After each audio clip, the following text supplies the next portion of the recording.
টাকা 11 পয়সা দিয়ে যদি আপনার একটা কাঁচামরিচ কিনতে হয় তাহলে কি কাঁচামরিচে কি কিছু সময় বিক্রি হয়? হ্যালো গাইস, আসসালামু আলাইকুম। তো আজকে আমি যে ভিডিওটা করবো সেই ভিডিওটা দেখলে অবশ্যই শেয়ার করতে আপনার বাধ্য হবেন।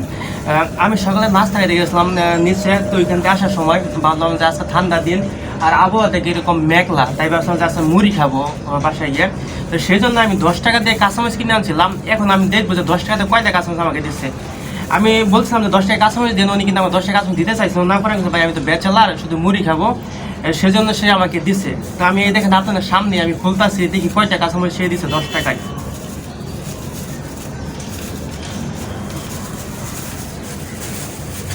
প্লিজ ভিডিওটা দেখেন আর ভিডিওটা কিন্তু শেয়ার করতে বাধ্য হবেন, কারণ এই বর্তমান বাজারের যে অবস্থা আসলে গরিব মানুষ চলতেই পারবে না। এই দেখেন আমার হাতে কাঁচামরিচ, তাই আমি গুনি 1 2 3 4 5 6 7 8 9, 10 টাকা দিয়ে আমাকে 9টা কাঁচামরিচ দিছে।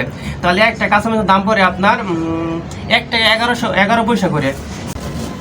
1 টাকা 11 পয়সা দিয়ে যদি আপনার একটা কাঁচামরিচ কিনতে হয় তাহলে কি কাঁচামরিচে কি কিছু সময় বিক্রি হয়? হ্যাঁ, বর্তমান সরকারের আমলে কোনো কিছু খায় শান্তি পাচ্ছি না, থাইকে শান্তি পাচ্ছি না, কোনো কিছু মানে কোথাও যায় শান্তি পাচ্ছি না, কারণ কোনো কিছুতে নিরাপদ না। এই সরকারকে বয়কট করেন, কারণ এই সরকারকে যদি বয়কট না করেন আগামী দিন কিন্তু আমাদের আরো কষ্টে যাবে। আপনি দেখেন, এই দেখেন 9টা কাঁচামরিচের দাম যদি 10 টাকা হয়, অন্যান্য জিনিসপত্রের দাম কিরকম।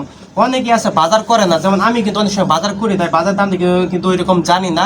তো অনেক ক্ষেত্রে যে সময় বাজার করতে যায় তখন বাজারের দাম নেই, কিন্তু মাথায় মানে কি বলবো, মাথায় এত পরিমাণ রাগ ওঠে যা বলার বাইরে। রাগ না, বুঝতে পারেন, তার কষ্টের রাগ, আসলে ওইরকম রাগ না। আর যারা আপনার হতদরিদ্র দিনের না দিন খায় তাদের কি অবস্থা, এই কাঁচামরিচ ছাড়া কিন্তু কোনো কিছু রান্না করতে পারবেন না। কাঁচামরিচ কিন্তু সব জায়গাতে দরকার, ভর্তা তরকারি থেকে শুরু করে সব জায়গাতে কিন্তু কাঁচামরিচ দরকার। আর কাঁচামরিচের দাম যদি একটা 11 পয়সা করে পিস অনুযায়ী হয়, তাহলে অন্য জিনিস কি দাম একটু ভাবেন তো। হ্যাঁ, এখন আমাদের দিনটা যেরকম কষ্ট যাচ্ছে আগামী দিনটা কিন্তু আরো কষ্ট যাবে, বুঝতে পারছেন। সেই জন্য আমাদের কি করা জানেন, কি করতে হবে, আমাদের রুখে দাঁড়াতে হবে। এই সরকার বয়কট করে আন্দোলন করতে হবে, আর এই সরকার কিভাবে হটানো যায় সেই পদক্ষেপ নিতে হবে। কারণ আমরা যে টাকা বেতন পাই বা একটা চাকরিজীবী, সরকারি বা বেসরকারি চাকরিজীবী, সরকারি চাকরি তো জানেনি তারা, তো সব সোনার হরিণ পাই যায়, লুটে মুটে খায়, দেখতেনি তো এই দিন তো আপনার দেখতেই পাচ্ছেন যে তারা সরকারি চাকরি মানেই তারা লুটতরাজ হয়ে যায়, যে কেমন টাকা পয়সা লুট করে খাবে, কেমনি কি করবে, ওই দান্দায় তারা থাকে। আর ওইখানে তাদের কোনো নাই, সিকিউরিটি নাই, কেউ কিছু বলেও না, বুঝতে পারেন। যখন ধরা পড়ে তখন তারা এখানে আন্দোলন করে, তখন মিডিয়া করে, তখন তারা একটু সতর্ক হয়।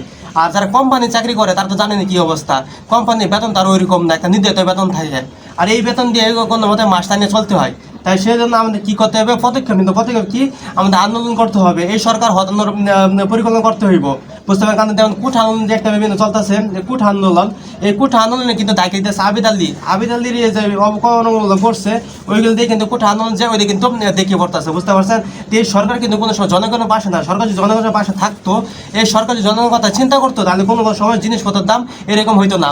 আর আপনারা ভিডিওটা শেয়ার করে দিবেন, কারণ শুধু শেয়ার করে দেবেন এই জন্যই যে 10 টাকা দিয়ে আপনার 9টা কাঁচামরিচ দিচ্ছে শহরে।